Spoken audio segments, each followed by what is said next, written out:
So বড় ভাইয়ের দেওয়া শরবত, নিজের তো টাকা নাই, এই জন্যই আর কি বড় ভাই খাওয়াইলো তাই খাইতেছি। খাড়া থেকে কেমনে খাই, একটু বসে খাই। হ্যাঁ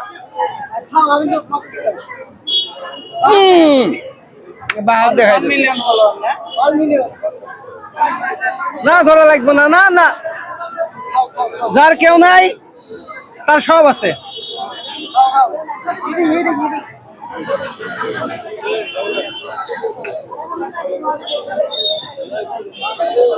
আলহামদুলিল্লাহ, এখানে আমার স্বার্থ শেষ।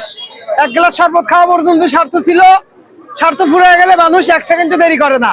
সো আমিও এখানে 1 সেকেন্ড দেরি করবো না ভাই। টাটা। হ্যাঁ, এরা বলে স্বার্থপর মানুষ। স্বার্থপর মানুষ আপনারা চিনে রাখেন। হ্যাঁ রে ভাই, জীবনে যদি স্বার্থপর নাই হতে পারেন তাহলে তো আর আপনি মানুষ হইতে পারবেন না। এখনকার জামানায় মানুষ হইতে হলে আগে স্বার্থপর হতে হবে। যদি স্বার্থপর না হতে পারেন মানুষ হইতে পারবেন না। তো দেখি এক বড় ভাই ডাক দিল, দেখি যাই। বুঝলাম না চাচা, সুন্দর করে 1 গ্লাস স্পেশাল করে পানি বানা দিবেন, শরবত। চাচার হাতের জাদু আছে, কি বলেন চাচা?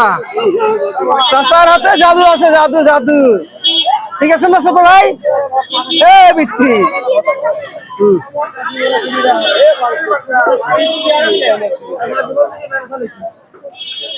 থাক, ভিডিও অতিরিক্ত লং আমি করবো না।